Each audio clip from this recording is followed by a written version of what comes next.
All right, folks, welcome back to yet another episode of Fresh Juice. I'm one of your hosts, Tommy Fresh, and joined, as always, it is... Maddie. Juice. I'm in a cave. How's it going, everybody? Welcome, episode 108.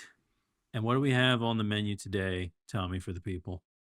Oh, well, I played a game called Die for the Lich. It's in early access, and I'll be talking about my thoughts about this game. It's a dice builder, roguelike, you know, everything I love in video games. So maybe it's a winner. You know, sometimes these can fall flat, so we'll see my thoughts as we get to it. But other than that, there's a lot of news out there. You know, Steam's getting into the console game, and there's also the Game Award nominees been announced today as of us recording. But we got a good episode, and this is the last one in this current studio for me anyway. And then next week I'll be in a different place, so hopefully a good one. So we will see. I'm excited, but yeah, how's it going? What's new? Yeah, it's going good. Overall, had to last week I had a little bit of time off of work because we had some doctor's appointments for my daughter, and then like stuff got extended from there, so I had to take like some more time off. So I didn't really get a chance to like dive into this game. So I'm definitely interested to hear your thoughts about it for Die for the Lich. But as far as what's been going on, other than that stuff, we went to our cousin Dan's wedding yesterday, which was a good time. It was cold, but Yeah, we just a made it little bit. work. And it was fun. It was a good time. I had good meatballs. I really enjoyed the meatballs, I will say there. And then what else? Well, we just did some grocery shopping, some stuff at home. I've just been working on some content stuff on my side, putting out shorts and TikToks. I never really ever posted on Instagram. And I put out a video on like Return to Moria. It's got a new expansion coming out tomorrow. It's doing pretty well over on Instagram. I just keep getting followers over there. I will admit I've been sleeping on the Instagram side of things. So figuring that sort of stuff out, which has been cool. But yeah, I'm just tired, to be honest, right now. I have a Celsius here that I crushed earlier, but I'm still tired. And yeah, it's just been a lot going on lately, but it's been good overall, I'll say. So yeah, but hopefully this week's a little less busy for me. Nice. I mean, I hope so too. Um, I can feel you on the sleep thing. I mean, maybe not the most at the same level. I was at Philadelphia or in Philadelphia for Worlds this past weekend, Flesh and Blood Worlds, hanging with some buds. Some buds came in from the West Coast and Kentucky and Philadelphia, but we are all staying together and just like when gamers are hanging out, you just like stay up really late, and then the convention is early in the morning next day, so you know that was just like a recipe for no sleep, but it was a lot of fun. And then also it's just I'm used to we have like those blackout curtains in our room, Yeah. so the sun is never going to hit my eyes like and wake me up, right? And then this apartment we were staying in, it was like the most windows maybe ever to exist. So every morning at like 6 a.m. I was like, ugh. Oh man, that's the worst. It is, but Yeah. it was a fun weekend. Got to see a lot of people, meet a lot of buds, some people that listen to both shows too, which is really cool. And played a lot of Flesh and Blood as well. Went to our cousin Dan's wedding, as you mentioned. That was fun as well. Chilly but fun. And then we're moving this week, and it felt like, especially yesterday, it felt like everything that could go wrong was going to go wrong, just for a minute there, because just like, oh my God, these people from the HOA didn't answer, and this and Yeah. that, and then Xfinity moved our internet like 4 days early, and we're like, that's, I mean, because like Lady Fresh had to work today still, so Yeah. but we got it all figured out, and yeah, we're ready to do it. It's going to be a long week, but it's going to be a good one. And then it's kind of lining up, right? Because like next week is just like Thanksgiving week, which is like a nothing week anyway. Hmm. So that would be nice to get on the other end of that. But I'm excited to talk about some games Yeah. and some news first. Fresh Juice Discord. Check it out. Hop in. We got a new Juice Head hop in today. I saw. Yeah, we Welcome to did. the into the fold, my friend. But it's a great place to hang out and chat about games and stuff like that. So check it out. It's in the show notes below. But some noticeable, not noticeable. Well, I guess they are noticeable. They If you're are. on Steam, you'll notice them. Notable releases this week. First, Windswept, which looks really cool. This is like I guess like some kind of a 2D platformer, and you kind of look like the animals from what the heck is Super Auto Pets, if anybody ever played that. Yeah. But this is it just looks really sleek and just like really fun. I have it on my wish list like immediately when I saw this. So yeah, I love the art style too. Very simple, cute. I'm interested. Is there co-op? Yes. So yeah, yes, there is. There is split screen co-op. So it doesn't say specifically it's got an online co-op, but Mm, it's a they call it a 90s buddy platformer. So, true to their roots there doing that split screen. But yeah, it looks really cool and it just kind of reminds me of like yeah, like a random game I would play back in the day, where I'd be mm-hmm. like, I don't know, just at GameStop and be like, yeah, it looks cool, and just play it.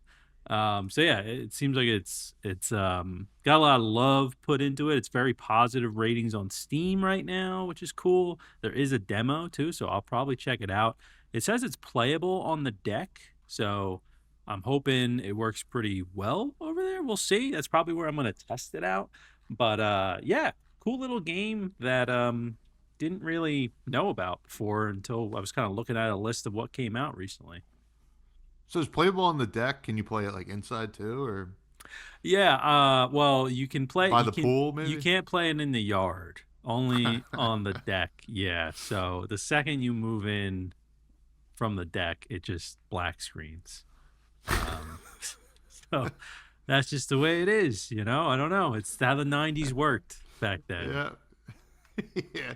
Well, I will. I'll be seeing myself out after that one. Next game that came out this week that kind of looked cool to us is Morsels, which is Yeah. or it is coming out this week. Comes out tomorrow. Fast-paced creature collecting roguelite with a rotating roster of characters to switch between at will. Overcome a clique of killer cats as you fight your way out of the sewers in this unique action-packed journey. Looks cool. Like Yeah. honestly, creature collecting is coming back like big time. It feels like.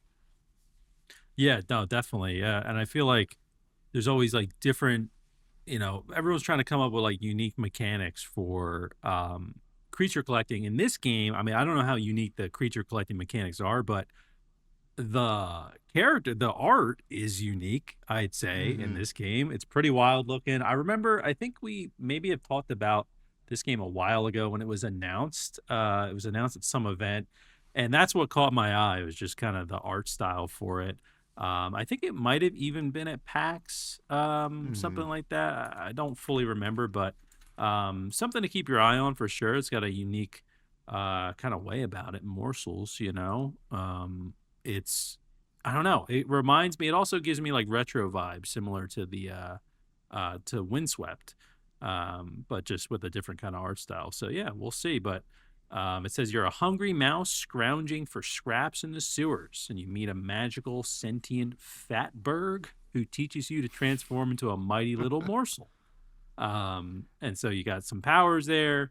You're fighting enemies and getting through a lot of things and collecting creatures. So I'm not sure on the price on this yet since it isn't out yet, but it does look pretty cool. So and it's Annapurna as well, which I feel like they have a pretty good track record. Yeah, yeah. Hoping for like maybe like $15 on this because it could be really cool. I mean, this is something that's also on my wish list. So I love the art style. I'm hoping that like I kind of like just in watching the videos like when you get the creatures that you're collecting, like it almost gives me ball pit vibes, Mm, like a really neat animation. Probably gonna have some kind of like serotonin hits and stuff like that. So yeah. pretty neat. Now the other one that you also put here was Storebound. It's a horror game. Kind of looks pretty creepy to be honest. Um, at least from the banner art. What Yeah. is the deal with this? Yeah, so this is one I've been seeing get a little bit of hype around it. It's only $6 right now on Steam. It is early access, but it's a co-op horror game. Almost has like Five Nights at Freddy's like kind of art Hmm. style-ish sort of to it. But I think like I like this a little bit more, I'd say. I'm not really into the Five Nights at Freddy's like full-blown art style. Um, but yeah, I've just been seeing some hype around it. It is essentially you're playing as these shoppers in like this mega store, and you're trying to find the exit, and you've got creatures coming after you that I believe like they're not player controlled, so it's not like something like Dead by Daylight. It's a you're kind of just partnering up with some buddies and trying to escape. So yeah, it had some uh had some hype around it. Also kind of going with like you can even see right here is right. This is like kind of like an infomercial in a way. So kind Mm-hmm. of harkening back, to I guess like the 90s, right? A little bit as well in this game. But yeah, I don't know, just saw some hype around it. And if any juice heads out there decide to play it, let us know. But yeah, not usually my cup of tea. These kind of I tend to stay away from horror. Um, so that's why I'm like, juice heads, if you're out there playing it, let me know because I probably won't be playing it. But it does look fun. Yeah, I mean, as much as I love horror movies, I don't play a lot of horror games. I never really got the Five Nights at Freddy's thing, and now there's like a second movie coming out. I know. It's like after our time, I feel like I'm Yeah. like I just don't get it. It's like Roblox. I just don't understand Mm-hmm. fully. I mean, like I just never got into it. But I like Five Nights at Freddy's to me is like, and I could be totally wrong about this, but I feel like it's just jump scares because like the characters Hmm. themselves don't look scary. Like it's Yeah. like Chuck E. Cheese. So I don't fully understand it either, but maybe obviously doesn't matter what we think. They got a second movie coming out. So yeah, but interesting. Now, the biggest news of the week is the Game Award nominees. Um, big. I think before we get into it, the big indie winners are Hades 2 and Hollow Knight Silk Song, as I think a lot of people kind of expected. Hmm. Game of the year is, I guess you can include. I just don't know to include Clair Obscur as an indie game, but maybe we'll just you know bring it into the fold there. But Game of the Year nominees: Clair Obscur Expedition 33, Death Stranding 2 on the Beach, Donkey Kong Bonanza, Hades 2, Hollow Knight Silk Song, and Kingdom Come Deliverance 2. Interesting mixed bag here, I think, Hmm. right? I don't think any of these games are similar, like even in gameplay. Yeah. Right? I mean, maybe like Donkey Kong and Death Stranding are like maybe the closest in a way because You like, think you think you know, so? You are like the first person to ever compare Donkey Kong and Death Stranding. Go ahead, let's hear it. well, I think there's just like, vast areas that you can Okay. traverse. I Yeah. think that's pretty much, and like maybe Clair Obscur has some of that, but like, you kind of go into that turn based thing and then it kind of goes out the window. Hades 2, right? Top down action roguelike. Very excited to see that there. Hollow Knight Silk Song, a Metroidvania, like nominated for Game of the Year. I don't remember the last time that happened, if ever.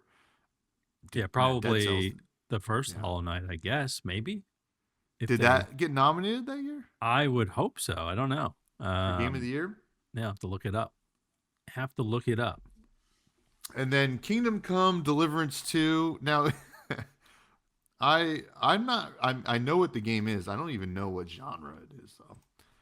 Let me take a look here. So it's like a single player first person like medieval kind of game, and it has like an incredible amount of depth to it where like even the combat from what I've seen is like very intricate. It's not just like you're hitting a Hmm. single button and you're doing an attack. It's even to the point where I believe in order to save in the game you have to create like a save potion and then drink it and it saves. Oh, So wow. and I know the first game, I believe it's a solo dev too. I could be wrong. I think the first game was, maybe the second game they brought more people on because the first game blew up. It was never really for me. I'm not usually into games that are like that in depth. It's like hard to kind of get the fun out of it for me. But Hmm. people loved the first game, and I saw nothing but love for the second game when it came out. So I'm not surprised it's on here. Um, but I guess I'm more surprised people love the game so much. But again, I haven't really played it. I it's just like it seems tedious sometimes to do things from what I've seen on stream. So yeah, but not surprised it's there. It got a lot of love when it came out. Yeah, I take back, I take back what I said before. I guess this is kind of like Death Stranding in a way too, like open world. I don't know. See, I don't know what I'm talking about. I just know the indie games. Yeah, Um, but I mean, yeah, it looks cool. Like I think, like you know, from what I can tell, people really love it. I mean, it's sitting at very positive 46,000 reviews. Um, yeah, that's clearly like not just on Steam, right? So yeah. yeah, I mean, this is. I don't think this is anything that people didn't expect. Would you say there's any snubs here?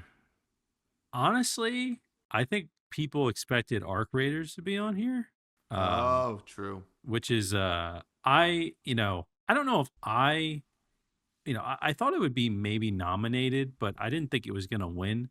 Um, but I am surprised. Like it almost feels like Donkey Kong Bonanza. Like I know people really loved it, but like game of the year? I don't know. Like it feels like this is like a service to Nintendo. They always kind of seem to have like one in there, maybe. I know people really liked it, so but I guess like Death Stranding 2, like I feel like I never even heard people really talk about that. I was kind of thinking like Arc Raiders would maybe take that spot, but I didn't play Death Stranding, so I don't know. But it just seems like Well, they also yeah. love that guy who makes those, Yeah, right? Kojima. Yeah, Yeah, they yeah. do. Yeah.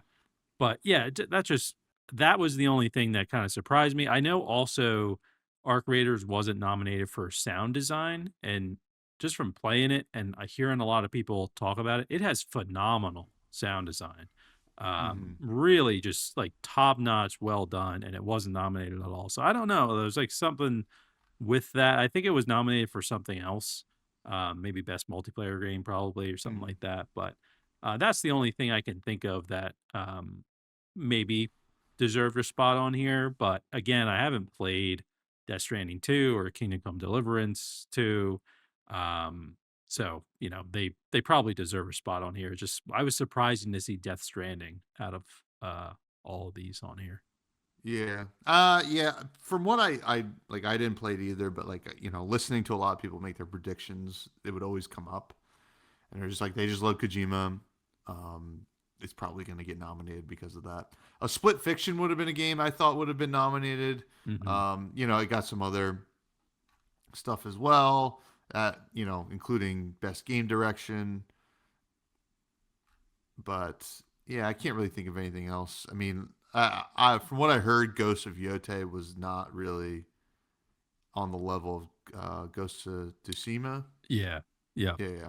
Yeah, I heard it So was basically just more of the same kind of, but yeah, it's definitely an interesting year, and even looking at like Silk Song, right? Like I've really enjoyed playing Silk Song, but is it on here because of the hype that Silk Song had, or because of the game it is? You know what I mean? Like I, yeah, it's it's hard to say. a great game, but also it's just more Hollow Knight, so it's like I don't know. When I look at like game of the year, I try to look at something that's like, oh, this was like this is new, right? Like I was Hmm. really pulling for Balatro last year because I'm like, that is awesome. Like, what other Yeah, game on that list is like Balatro? So I'm thinking Expedition 33 takes it. Um, just from probably. what I hear what people say about it, and like they just kind of are firing all cylinders with that game. So I'm thinking that that game takes it and potentially does a sweep with the other categories. But yeah, we'll see. Yeah, I wouldn't be surprised. I mean, even like Hades 2, like we just it's the only, right? Like looking at this, that it's the only outside of, I guess, Donkey Kong Bonanza, like Claire Obscure is the only like first in a series, Yeah. right? Like Donkey Kong, I mean, this is an existing IP, so it's like whatever. But Claire Obscure is kind of new, exciting, did stuff with the turn based genre that like a lot of people never expected, and kind of like brought people into that fold too. So Hmm. very interesting. Now, moving on to indie games, pretty interesting. Yeah. Now, Absalom, a game that we loved, got nominated. I think well deserved. Ball X Pit, game we were a little bit lower on, but we know a lot of people loved. Blueprints. That's another song, or not another song, another game that I would not have been surprised if it got nominated for Game of the Year based on the hype it had Yeah. earlier in the year. I think that hurt because it was earlier in the year. Claire Obscure got Best Independent Game, so I guess we're throwing it into the independent genre. Hades 2, and then Hollow Knight Silk Song. So this is interesting. It's like, does Claire Obscure just win both of these? It kind of feels like a little not fair in the Yeah. independent genre, but like if it is, it is. So I guess that's how we have to deal with it. Yeah, yeah, I know it's definitely interesting. And kind of, we've talked about this like many times of like, should they have further classifications? And there's best debut indie game, right? So Mm-hmm. that's another category. But do they need to get a little bit more granular with it? Maybe. And Blueprints, I think it came out around the same time as Expedition 33, and it still had a good amount of hype around it. Um, but it's kind of was overshadowed, I'd say, in terms of like Game of the Year nominees. I actually, because I was looking through the list of like games we've been playing this year, and I didn't expect it to be on Best Independent Game, but it just would have been really cool. Is 33 Immortals Mm-hmm. on there? Just because I'm like, that's such a cool idea for a game, and I know it just doesn't have the love that like some of these other games have to get on this list. But it Yeah. would have just been cool to see. That's kind of my reach one that I was hoping for would be on there. But who knows? Maybe I think is it still technically early access, that game? I'm not I sure. think So so maybe when it hits because 1.0, maybe it gets some hype around it, but I think I had so much fun playing that game. And, I know we gave out a good amount of certified fresh juices, but like 33 Immortals was one that I was just like, man, I'm just loving it. Um so yeah, but that was the only one out of the ones we've played where I would have been like, oh, that would have been cool to be on there. Some of the other ones that we've given certified fresh juice to are like great games, but I don't, I've never really heard anyone like talk about them, in terms of like nominations. Um, yeah, but what about you? yeah. Anything you would have liked to see on here? Um, honestly, like not really. I think 33 Immortals, once it's out of early access, would be kind of cool to see. That one's gonna be a tough one to like repitch to people once it's Yeah, out of early access. I think like, you know, a game like Sworn, which we loved, that came out of early access. It's just like, if Hades 2 is doing it that year, like yeah, you're not gonna like even compete. So yeah. it's interesting. I don't really like. I think just Absalom getting a nod was actually like probably the biggest surprise, Hmm. like pleasant surprise for me, because I do love that game. So yeah, the debut indie games. I mean, Claire Obscure got nodded for that. Blueprints, Mega Bonk, which was, I know, a game that you loved and a lot of people were high on. Yeah. Dispatch and Despelote. So does Claire just take all these? I guess. I mean, the fact it's nominated for best indie game of the I mean, I imagine it has to win this. I think it'd be awesome if Megabonk won. Solo Hmm. dev, kind of that like Baltro sort of story. I was hoping like I think seeing it as best debut indie game, it I, Megabonk should be on best independent game too. I mean, I've seen so many people say they love it, but I guess Hmm. the competition's tough. But I'm pulling for Megabonk with this category. Yeah. Honestly, so I could see Blueprints getting this Mm, right, where Claire Obscure, while clearly is probably going to do some sort of a sweep. My argument, if I was a voter, would be like, well, this is a bunch of people that made this game from like kind of like defected from like AAA, right? yeah, It's like a debut indie game, but like, is it like these people like are bringing years of AAA experience to this game? Not that there's anything wrong with that. It just doesn't feel as debut, right? As right. like like bursting onto the scene. Like the game burst onto the scene. I just don't feel like it was like that kind of like debut. It's more like, hey, we're doing something ourself now. Yeah, We're not doing the AAA thing anymore. Where like Blueprints, Megabonk, these other games, we're kind of like, boom, we were nobody, and now we created this like pretty incredible game. So yeah, yeah, that would be my argument for them, but we'll see. yeah, yeah. We will see. We will see. You know what was interesting too is I didn't realize they did this. They had like an event to announce these nominees. It's not like they were just posted. They did like a whole live stream and everything to like announce them, which is Hmm. kind of interesting. But yeah, we'll see what happens with best debut indie game. I was really hoping they maybe would adopt that new category of best indie game with 10 or less people, right? Like as the devs. Like Hmm. the I think it's Golden Joystick Awards does that, but it looks like they're not doing that this year. Maybe next year they'll kind of do that. But um yeah, interesting stuff. Yeah. Yeah. Very interesting. Now, you mentioned in our show notes a game called Hytale is saved.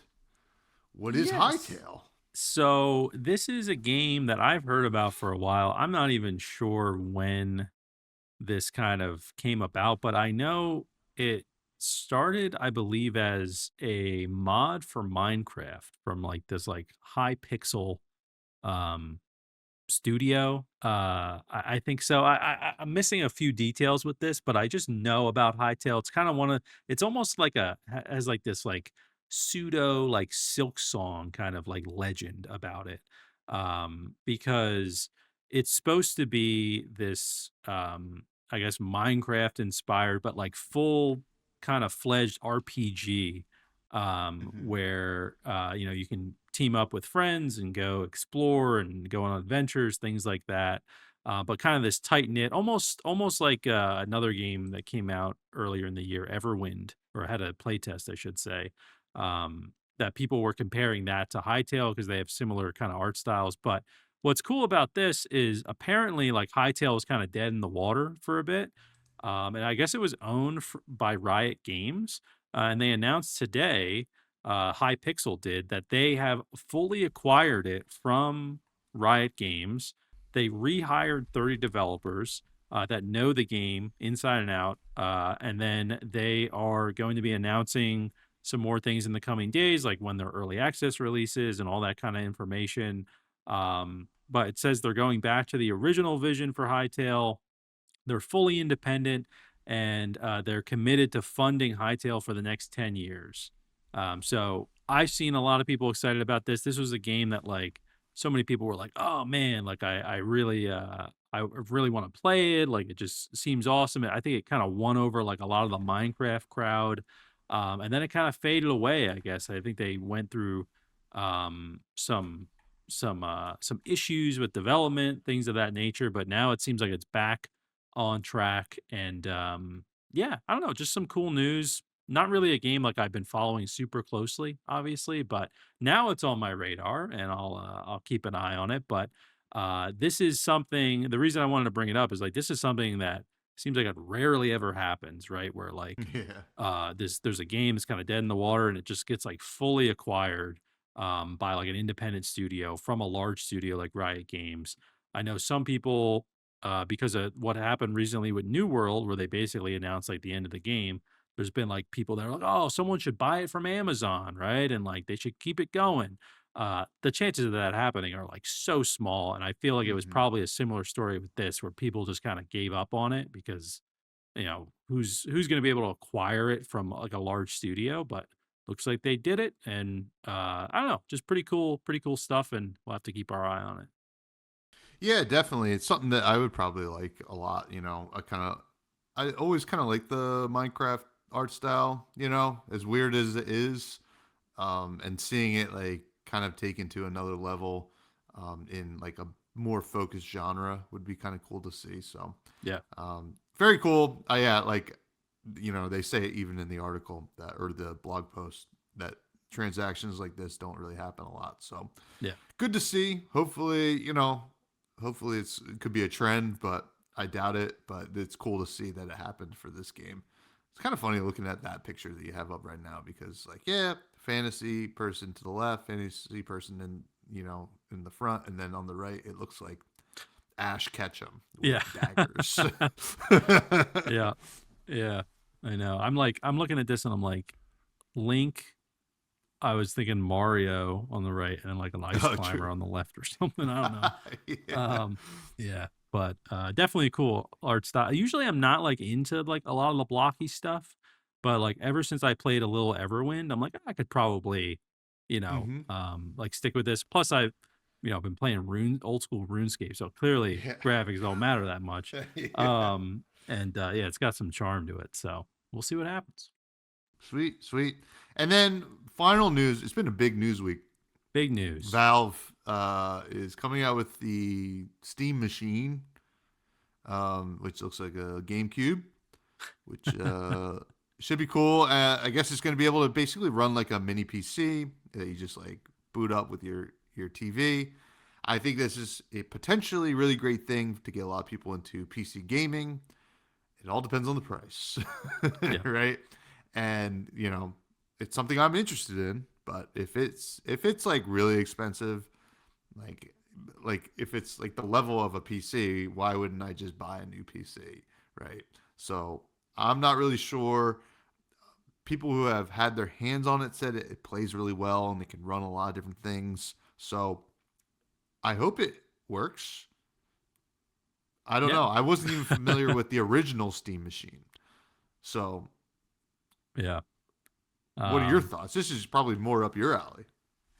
Yeah, I think it's a really powerful move from Valve because, there's obviously been a lot of talk about like Xbox lately with the price changes and all that sort of stuff. And I think that it's about time they kind of come out with something a little bit more mainstream. Like this seems like it's hitting more of the mainstream. And I think, yeah, depending on the price point, this could be truly a console killer, even though it is technically kind of a console. Uh, Mm-hmm. because not only does Steam have the biggest game library, right? Not only can you play uh anything really on here, it doesn't need to be Steam, right? It could Yeah. be like, it's like it kind of works like a Steam Deck. They even came out and said it like this is your PC. Do kind of what you want with it. We're not gonna tell you what to do. Um and it's 6 times as powerful as a Steam Deck, all that sort of stuff. But I think the biggest thing here, or one of the bigger things, there's no online subscription for Steam, Mm-hmm. and that's the other consoles, right? They got like the different tiers of PlayStation Plus and Game Pass and all that stuff. Like, I feel like that is going to be a selling point for people that have no idea what Steam is, right? Or maybe just a basic idea. Where if they're looking to get something new, they might have a friend say to them, "Oh, you should check out the Steam machine." Be like, "Oh, what's that?" And they might be like, "Well, how much?" Okay, it's $500, but how much is like the online? And they'll be like, "Oh, it's free." Like that, I Mm-hmm. feel like that is such a big selling point, and I could just see it if it comes out at a good price. I would say $600 or less would be like something that could kill consoles. Like I know, us obviously with the tariffs now, like consoles are a little bit more expensive, but I feel like if it's over $600, people are going to be like, this is, you're paying like PC premium quality sort of stuff. Yeah. Hmm. Um, so I'm thinking like, maybe like 549, something like that. I think wasn't the Switch 2 around the 500 mark, right? I Yeah. think. Yeah. So, like, if it's in that realm, and this also doesn't really compete with the Switch, because Yeah. Nintendo's got their IPs locked down, but like PlayStation's released some of their IPs on Steam. Xbox definitely has. Like, this is a big move from Valve, and I would say that Sony and Microsoft are probably a little nervous. They probably Yeah. already know the price of this thing. That they probably have known it for a bit, and that's why they've been, trying to get more money, essentially upping their prices for things. But I think this is a huge deal. I love the name the GabeCube. I think it's got some cool features Hmm. too. It's got like the LED strip that you can customize. You can have it show like your download progress. So if you switch over to watch TV, you can be like, oh, the game is still downloading. I don't need to switch back. Like these small little things that like Valve just makes such good decisions with that sort of stuff. And they even Yeah. came out and said, because people are looking for the Steam Deck too, they came out and said, well, we're not going to release a Steam Deck 2 until it can be twice as powerful as the original Steam Deck. Like, what Hmm. company does that? We always see all these companies, Apple, and, they come out with like a slightly better version of the phone last year or a slightly better version of the controller, whatever.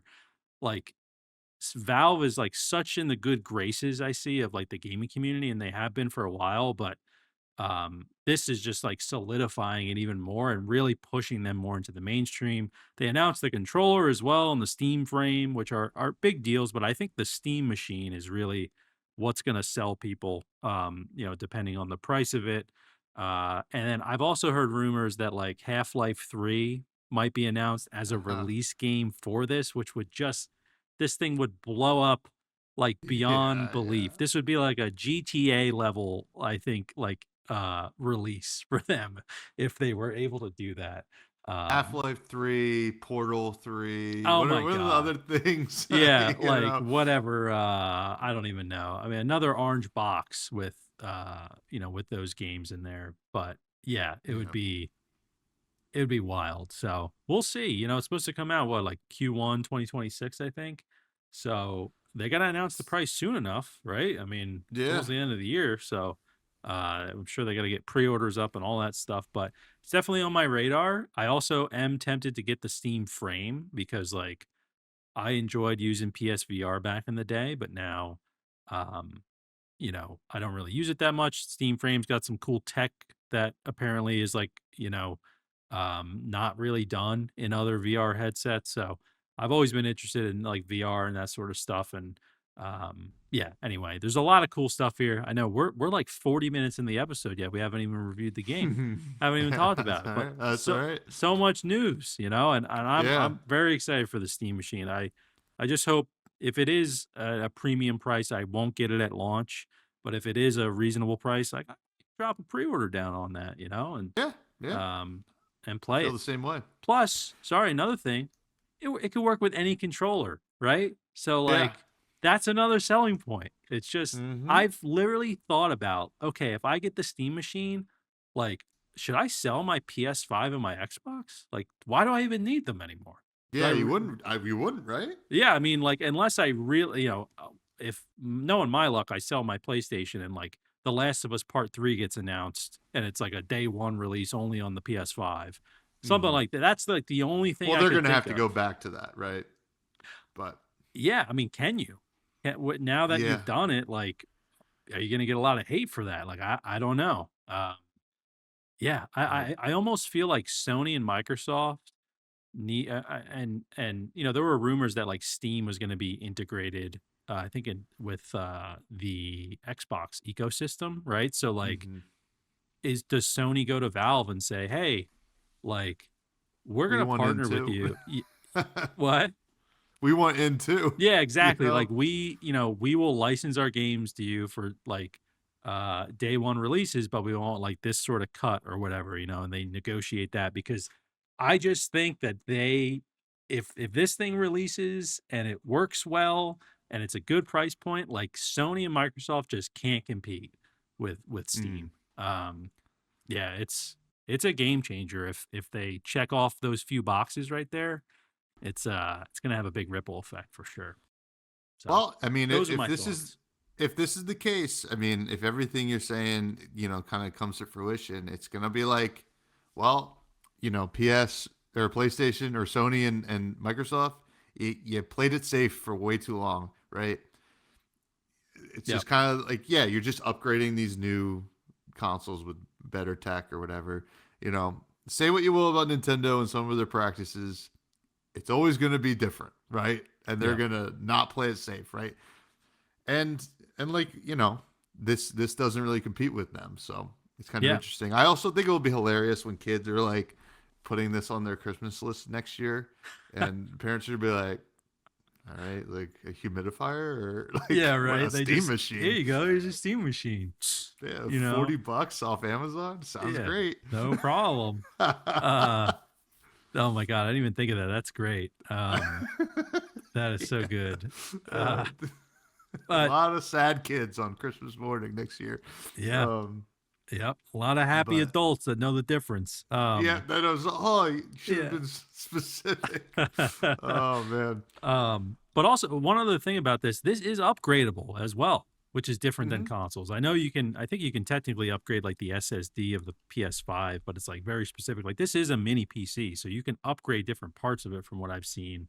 Um, and what was the other thing I was oh, there was another idea too. You would probably like this, where people are like, oh, maybe they'll update the Steam Deck so you can use it like a Wii U controller for the Steam machine, Oh, the Wii right? U. Yeah, dude, bringing the Wii U back. It was like, Bring the imagine Wii having U like your map back. on there or something, and then Yes. yeah, so like, and Valve, like this is totally possible from Valve if Hmm. they were going to do that. It's such like a, fan service kind of thing. So I don't know. I'm excited. I'm excited for the Yeah. Steam machine.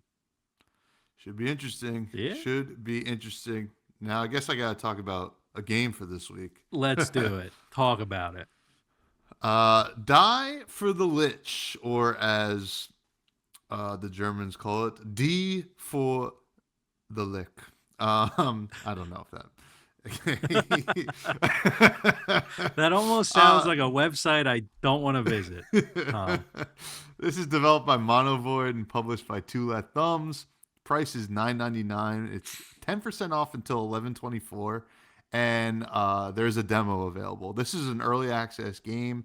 The dev did provide a key for us, but the general gist here is you're going to gather magical dice, adapt your gear, and venture through a land haunted by folklore creatures.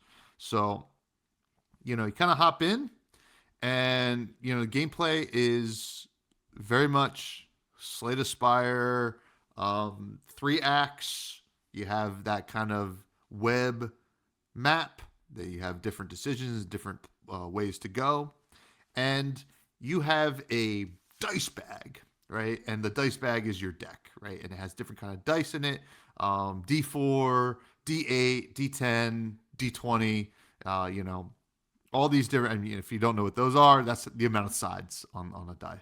So, um, your equipment, you have 3 equipment slots, and with the original character, I am blanking on the name, but I guess you're like a gravedigger of sorts. But you have a shovel and a pretty shitty shield, and in your dice bag, you're gonna have different, as I said, D4, etc., like different sided dice. But there's also going to be buffs and trinkets, as they call them, like coins that you can grab. They'll be hmm. like a one-time use, but they kind of go into your coin total for shops.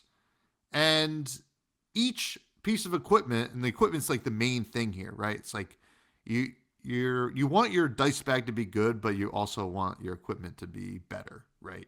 You want to make them kind of have synergy together. So an equipment will have a number, right? So if you're watching on the YouTube, the shovel hat, like the shovel that you start with, has the number 6, and if that means that when you roll dice for that equipment, you can't go above 6, or else you're you kind of like are giving up your turn or giving up those dice Mm. that you gave to that piece of equipment. Now, there's things that will be like -1 to your total or whatever. So like if you rolled a 7 on your d8 and you're like, oh damn, I need to get down to a 6, you can put a -1.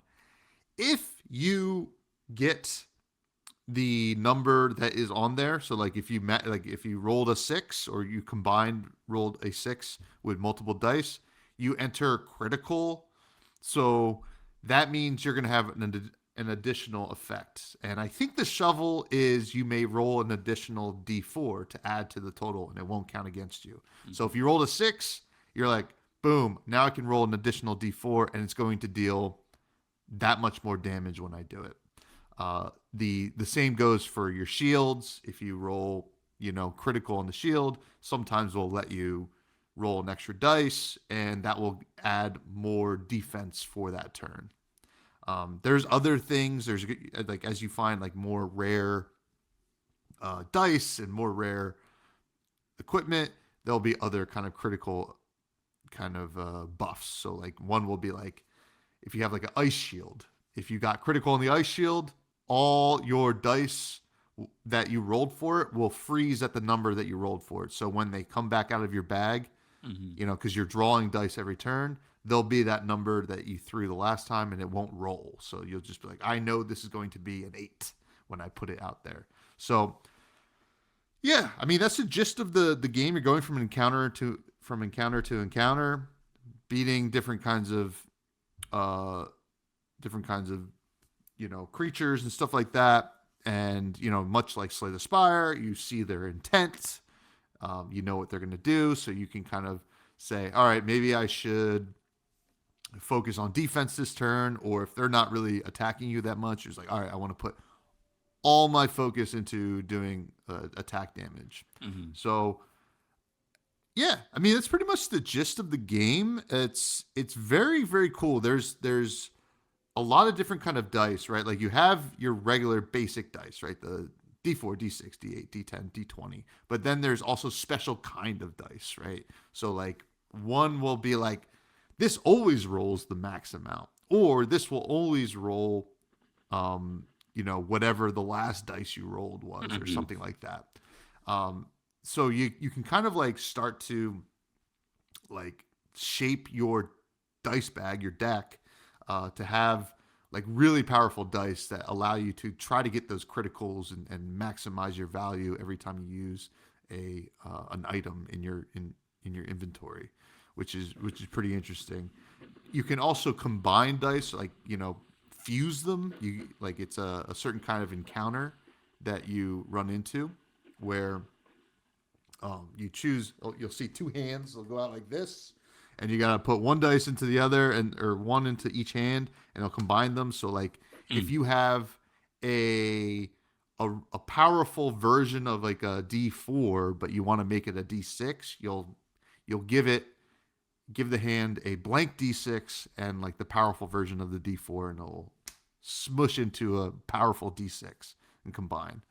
Um, the health system in the game is interesting. Like certain things will like gain health for you, but like rather than like pay for health, sometimes every before every boss there's like a ritual kind of place where you can like basically destroy a dice from your dice bag to gain that much life. Like if it's a D4, you'll gain 4 life.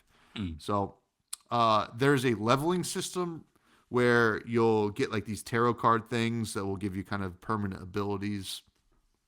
And yeah, um, the gameplay's fun. Honestly, I was like, I don't know, like sometimes these dice games like can be whatever, Yeah. but this was a really addicting loop. This is not a perfect game, especially it's clearly still early access, and there's a lot to be worked out.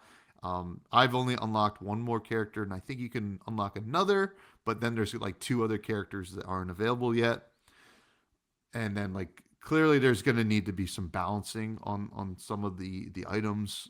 Some feel a little weak, some feel way too strong. So I'm sure that's going to be worked on in early access here, but I can't really count it against them. It's so addicting because you're like, if I, and like, if you lose, you're like, if I just rolled better, I Yeah. would not have lost. Let me hop back in. Right. Here's like, Yeah. I made bad decisions. So I really enjoyed it. My time with this game, I was just playing run after run after run, and kind of like learning the different buffs you're like. I was not checking enough of the buffs that my not opponents. I guess they are your opponents, but like the creatures are doing. So like, Hmm. if you're watching right now, the stag has like a little triangle buff. So that means whenever you roll a d4, they're going to deal more damage that turn. So, Uh, and I was like, why does it keep going up? And I was like, oh, maybe I should read. But it was really neat. I really like the gameplay here. But moving on to, do you have any actually questions about the gameplay before I move on to the story? um, let's see. I mean, in terms of like, are there, because I'm watching the gameplay here, like, are there ways to damage more than one enemy at a time? And is that tied to the dice, or is it tied to like the weapon you're choosing on the bottom, or are you just attacking one enemy at a time in this? So far I've only been able to really attack one enemy. There's probably weapons that allow you to do like attack on everyone, Hmm. right? So I think that is a challenge of the game because sometimes you're just like, what do I focus on? But Yeah. you know, I have to imagine there is that I haven't run into, or if I did, I don't really remember. But yeah, yeah. But And keep seeing in the gameplay too, like armor keeps getting built and then destroyed. Like, how does that work? Is that a certain dice that you're rolling to get armor? Um, oh, so if you have yeah, like a shield, yeah, like when you're rolling for that, you get the armor for the turn. It's like Slay the Spire, where like okay, unless you have a certain kind of like a trinket or something like that, the armor it goes away after each turn cycle. gotcha. If it wasn't attacked, so yeah, it Okay, works. It works functionally a lot like your typical deck builders. yeah, So cool. Yeah, uh, I mean, I can see how the gameplay would be like addicting in this, and the my only like real concern when I was like looking at the gameplay is like how much of this feels like you're getting cheated by RNG, and how much do you feel like you're in control? Like, would you say you mostly felt in control like during your runs with like this? Obviously, there is RNG in it. Or did you feel like, because you just mentioned, right? Like, oh, if I had rolled differently, like, did you feel like, ah, man, I just got really unlucky, or like I made a bad decision by rolling a certain dice first or something like that? I I think in the beginning you're just kind of like YOLO rolling, right? Yeah. And like that feels like that could feel like you're like, oh, like you I approached the game, I hopped in, I'm like, I'm just gonna like play it out and see what happens. And just like kind of explore all this stuff and not really think about like synergies. Like I'll see them as they come up and try to do it. But I think there's legitimate synergies here, Hmm. and you realize like what's good and what's not. Like a D4 is not going to give you a lot, but it does help you fill out the rest of a roll if you need to, right? Like if you rolled an 8 and your weapon is a 10, you don't want to roll over, you're more inclined to roll the D4 than you are anything else. Yeah. So I would say there's a decent amount of skill expression, but there's a certain amount of RNG too. But the upgrades on the dice are really what kind of mitigate a lot of that. Okay. So Cool. yeah, Yeah. Yeah. I think I like what you mentioned too about like it's almost like the ball pit like combination that you can yeah. do with the balls, but it's just with the dice. Like that's a pretty cool mechanic that kind of keeps things fresh and also makes it so that like you're like, what am I gonna discover this run, by combining these two. So yeah, it sounds really interesting. Yeah, it's Yeah. a good time. Now, moving on to the story, there's like a little cutscene in the beginning. It's like this gravedigger kind of character. Not a whole lot of story, but it builds a really neat like world, and that kind of is tied into the aesthetics as well.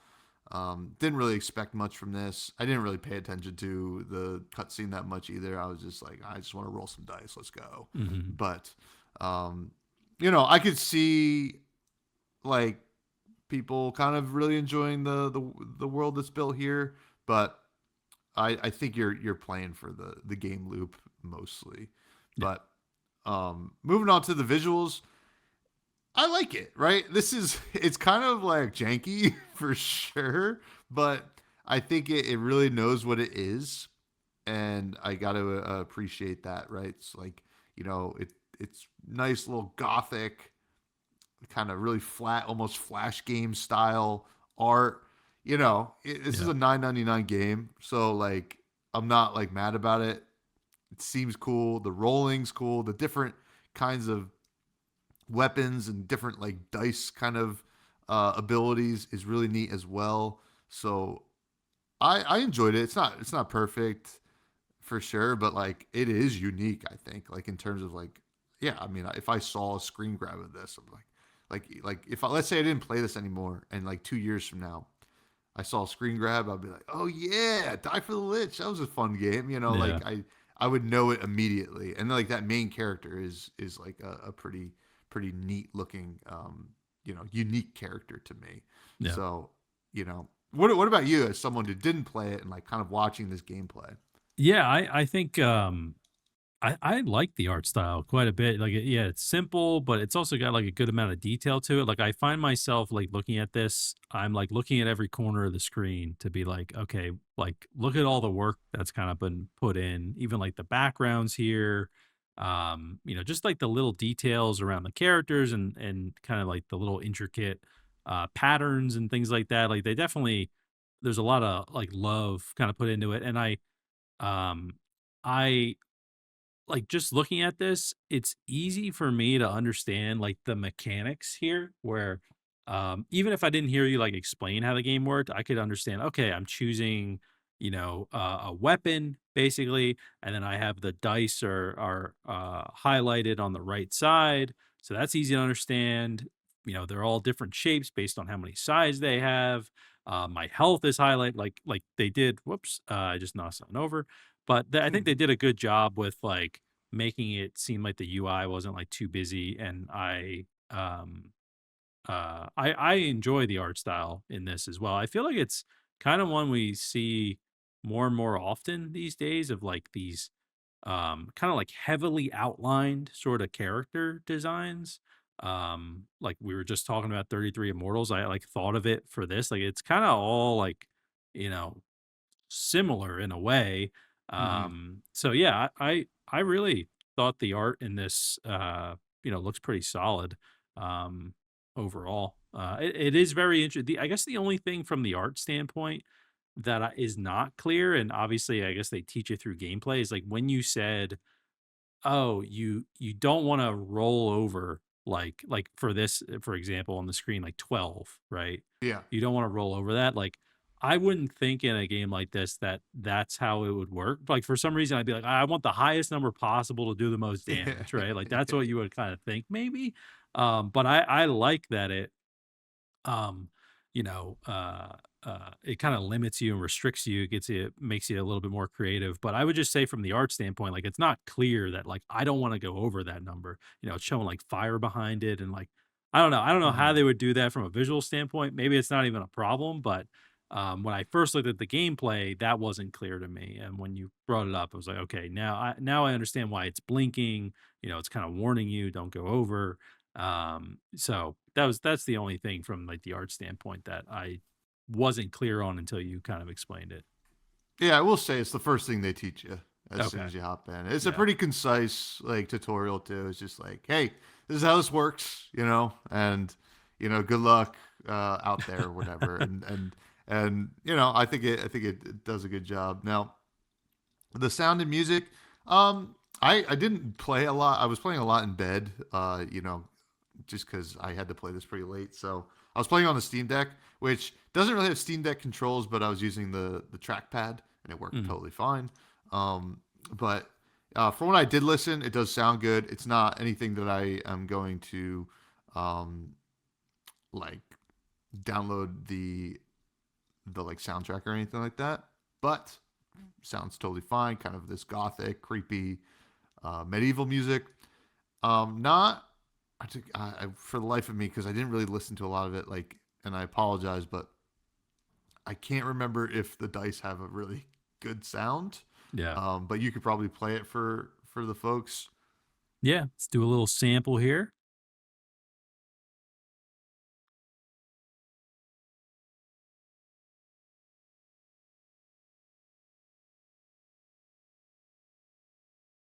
There it is. I know you probably didn't hear it, Tom, but No. it has yeah, it was like kind of like ominous. And the dice they did make a sound. It was just like a simple, it was almost like if you just placed the dice on the table. You know, you didn't hear like a Okay. rolling kind of sound. It just kind of, Gotcha. you know, they Gotcha. place it on there, which sounded fine, you know, from the little bit I Yeah. just listened to. Yeah, it was like totally serviceable from what I remember, the one time I played with sound on, but getting to performance, like I said, I played on Steam Deck and it was totally fine. I mean, it's not optimized for it, but I didn't have any issues. Can't imagine it would be worse on the PC. Yep.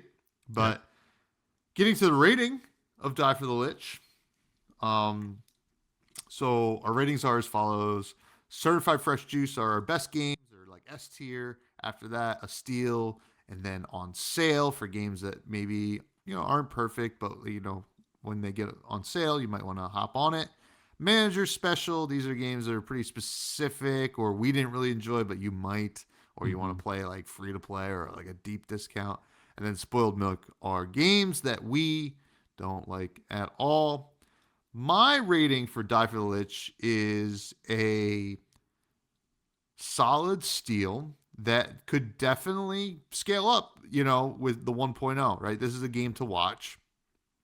I think that the early access, like they're really onto a really fun, like dice builder game, right? I think Yeah. that it has all the potential in the world. There's some kinks that need to be worked out, no doubt, but it's pretty close, I think, right? If they balance the certain gameplay aspects and probably work on some aesthetic stuff and menus. Menus were fine, but like you know it just needs a little extra polish. I think that this could be a real winner when it hits 1.0. It but all that being said, any issue that I had with the game, it was so addicting. This was like the most addicting like time I've had with this style of game since Hmm. like Slay the Spire, I think. Right? Wow. So like Slay the Spire is a better experience, but this is like, in terms of like me wanting to hop back in and do the experience, Yeah. I think that this is fun, and I think a lot of people who like these styles of games are going to be like, this is a good experience. So, yeah, solid steal. Hell yeah. I'm also gonna give no. Um, cool. Yeah, it definitely seems like you enjoyed it, and I'll have to keep my eye on it as well. Plus, good price point as well. You Yeah, know, exactly. for a game that's like that addictive. So, very cool. Yeah, and it would be sick if it was on mobile. Like a Yeah. lot of those games would be, but like this one, I feel like specifically, you'd be like, oh, this like Yeah. it's just like doesn't even look like it. Already kind of looks like a mobile game. So you're just like, Right. let's get it on there. I Yeah. need more time to waste. But next week we'll have game talk. It'll be Thanksgiving week, so maybe we'll talk about what we're thankful for. But we Maybe. do have listener questions. These come from the Fresh Juice Discord, the Juice Heads. First one coming from the biggest juice head I know, Bags, asks, favorite place to get buffalo wings? Favorite place to get buffalo wings. You know what's sad is I don't think I have like a go-to spot for like buffalo wings or anything Mm. like that. Like Buffalo Wild Wings is a no. I don't want Yep. that. I used to there was a place Quaker Steak and Lube. I think there was a few of Mm. them. I like their wings, but I don't think they're in business anymore. And nowadays, like I usually just get buffalo wings from whatever pizza place I'm like ordering from. I'm like, hey, I'll try their wings or whatever. And like they're fine. You know, sometimes you get like a really good batch. You're like, nice. Um, but I don't really have like a favorite place to get wings. Like I feel like I need one because I love buffalo wings.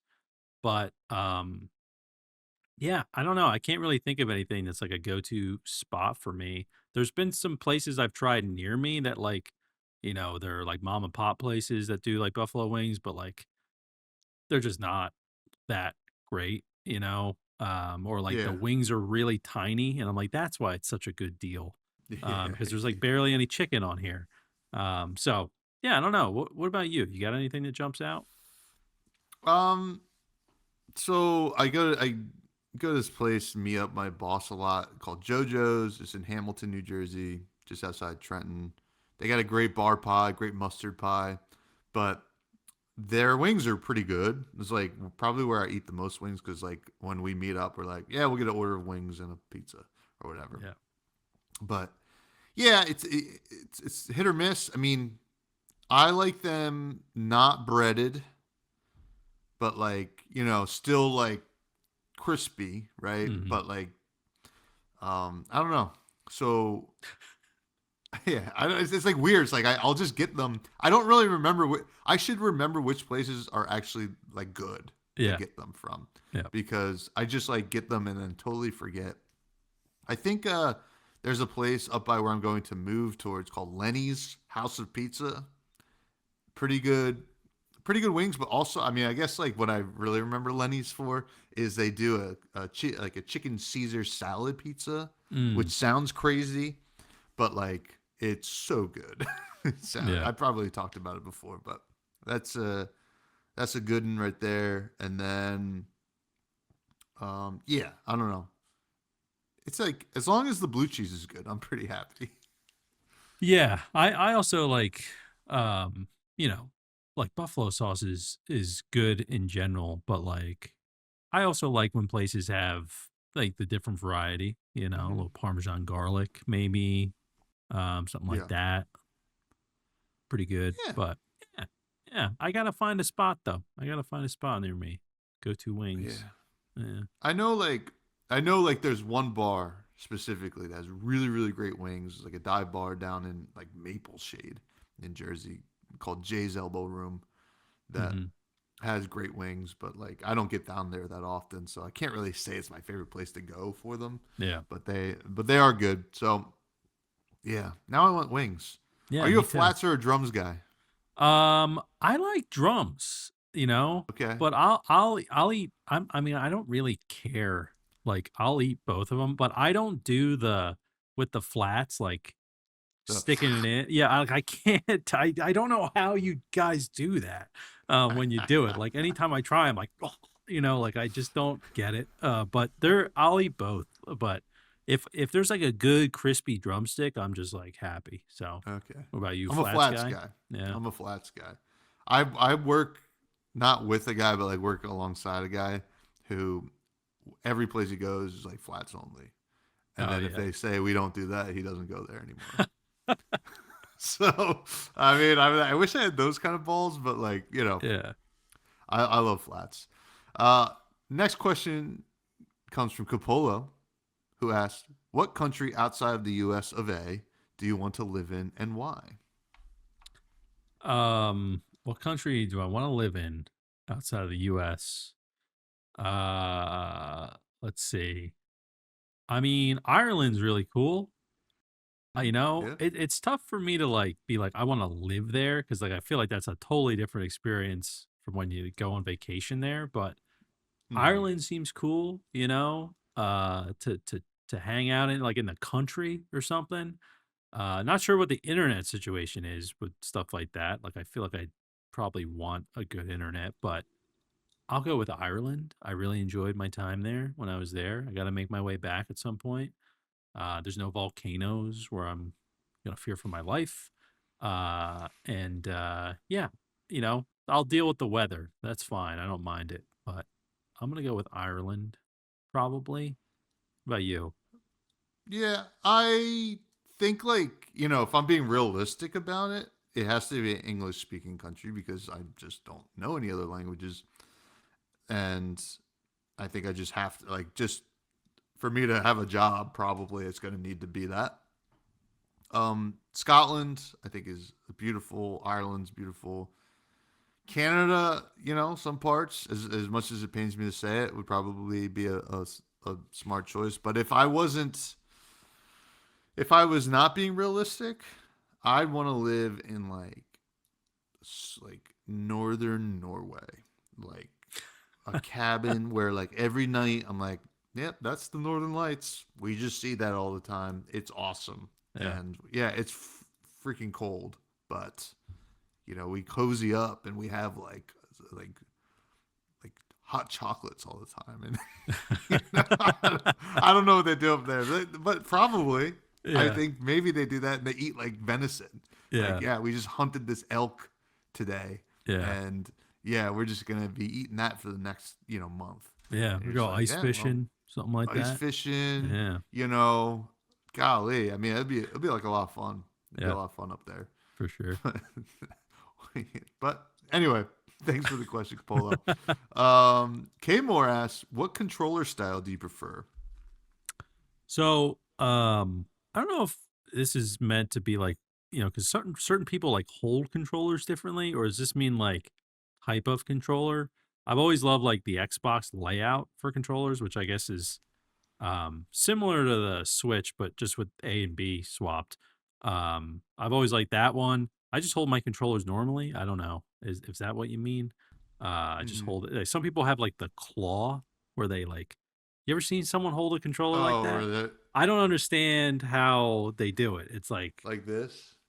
yeah, it's like Yeah. I don't understand how they do it. They must have done it. I don't know. They just are better than me. But yeah, I just hold it normally. I don't know, with like my thumbs on it like this, and I hold. So that's the style, and this is the type of controller I prefer, the Xbox controller. There we go. Tom? Yeah. So I'm gonna say the Wiimote with the nunchuck. Oh, yeah? Wiimote You with the like a nunchuck. challenge? Is that No, no, serious? Are you being serious? yeah, dude. It Okay. was the when I played a lot of what was that Mario Kart 7 was on the Wii. Does that Well, there sound right? was, Mario Kart Wii, which I yeah, think maybe Mario was Kart Mario Kart Wii. 6 Yeah. or something like that, and then 7 was on DS, I yeah think. 6 7 yep Yeah. Yep. and Yeah. Yep. so all right, hear me out. So the Wiimote is with the nunchuck, not just the Wiimote, right? You need the nunchuck because it has like the whatever. Was the fix Hmm. for the second greatest controller of all time, the N64 controller, Oh my right? god. Yeah. That one sucked, You gotta be but trolling. You gotta no, be. okay, yeah. So Okay. N64 because the N64 controller like makes no sense, Yeah. right? I think we can all agree. And then they were like, "What if we made it make sense?" And that was what the Wiimote and the nunchuck were to me. I Yeah. loved playing games like that because I was like, "Oh, I can just do this, just play, but then I can also do this. Yeah. I could do anything. It felt like limitless possibilities, um but if I'm being serious, the GameCube controller is probably the greatest controller of all time, or Mm. the original um Pro controller Oh yeah. is Yeah. is a great controller. Yeah. But yeah, I like the GameCube controller. Although I think I'm just jaded by it because like all my friends was like, we got to play Smash with those only. Yeah. Like, well, then you're not good at Smash. You should be able to play with any controller. I'm over here playing with one Joy-Con. Yeah. Kicking Yeah, ass. Now, kicking do ass. you like because you like the nunchuck Wiimote situation, do you ever play your Switch holding the Joy-Cons separately? Like just like Yeah, individually? yeah, Yeah? sometimes. Yeah? Yeah, yeah. It doesn't have the same, je ne sais quoi, Yeah. right? Because they're not connected. You know, I like it's at too least free. one phallic thing in one of my hands at all times. Okay. So, and it doesn't even have to be mine. But Oh, anyway, but moving on. Speaking of, I don't know. Our carb comes in and asks, cereal for breakfast or dessert? I've had it for both. I typically have it for breakfast. I mean, I don't really have cereal a lot, but like when I do, it's usually breakfast, sometimes lunch.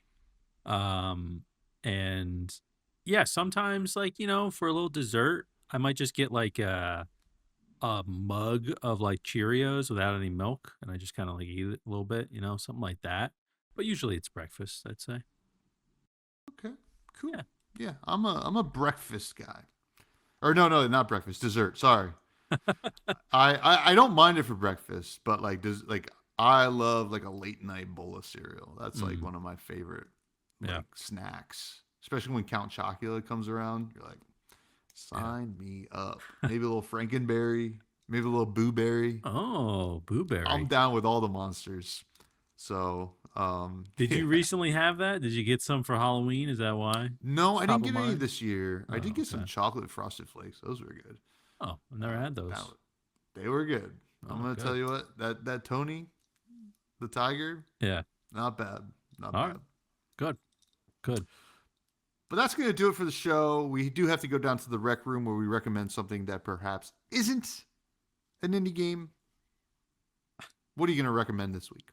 I am recommending this guy that popped up on my like Spotify, I don't know, one of my playlists randomly. His name is Scoochie Boochie, and Mm. he is like this rapper that he makes like such weird, interesting music. And I found him through TikTok. I'm wrong. He was like standing next to a waterfall, like rapping, and I was like, "What is this?" And it was for one of his songs called Waterfall. But he's kind of got like this like little Dicky vibe about him. But he just says some ridiculous things. But I don't know. I was just listening to him when I was working today and like laughing at stuff. Like he says he was born from a volcano. Like Mm. he's the best rapper in the United States, like stuff like that. Like one of his albums is called The Lost City of Atlantis. Like it's just like random things that he I don't know has put together. But yeah, his name's Scoochie Boochie, and it's just fun, like silly, dumb songs. But I've been listening to one in particular called Waterfall because that was the one I saw today, and I was just like, yeah, it's just a little bit of a jam. So yeah, Scoochie Boochie. Shout out to Scoochie. Shout out to Scoochie Boochie. That sounds fun. I'll be checking that out. Just added it to my my Spotify. Just be ready. It's weird. Some of it, I'm like, this doesn't vibe with me, but some of it, I'm like, that's kind of funny. So, Yeah. Yeah. yeah. Hey, listen. You know, that's okay. It's an expression. That's what art is. Yep. My recommendation is a podcast that I've been listening to for the past month. I just got into it. It's called Young Hot Guys. Um, You have to it's be trolling with the no, Wiimote and this. I no, mean, no, no, what's no. going on here? It's Young Hot Guys. It's just, it's three comedians. They're Irish comedians: Shane Daniel Byrne, Tony Cantwell, and Killian Sunderman. I've seen Killian Sunderman on TikTok a lot. He has a lot of like big, like kind of like sketch TikToks. But I I listened. Shane Daniel Byrne was like a guest on another podcast I listened to, and I was like, oh, this guy's funny, and he kind of pitched his show or like Mm, plugged it. And I was like, oh, I'll check it out. And then they're good. They great chemistry. They like go into bits and they really razz each other. It's a funny name, Young Hot Guys. It's just like it's like a little sus. Like don't be searching that, but also like if you put Young Hot Guys podcast, you'll find it. You'll yeah. find it for sure. So, um, but it's a good time. I've been enjoying it. So, Nice. Maybe should we rename to something like that? We could just be yeah, hot guys, hot guys, That's it. younger hot guys. Yeah. But yeah, that is my rec. Nice. And that is the end of the show. Another banger in the books. See you guys next week in a different space. It'll be the same for you probably, but Yeah, hopefully it'll be same different for for me. me. Yeah. Yeah. Oh, yeah. That would be crazy. I'm gonna be in where you are right now. Yeah. We You're just moving shuffle. in. That's it. Yeah.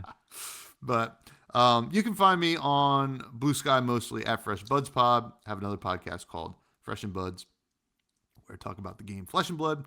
A lot of interesting stuff happening in that game right now. So check it out. You can find us for this podcast on all platforms at Fresh Juice Pod. Where can people find you? Find me at Matty Gorm, Gorm, on all the socials. Been posting a lot of TikToks and shorts and Instagram reels and things like that. So check me out over there. Yeah. I'll check you out. Stay juicy, everybody.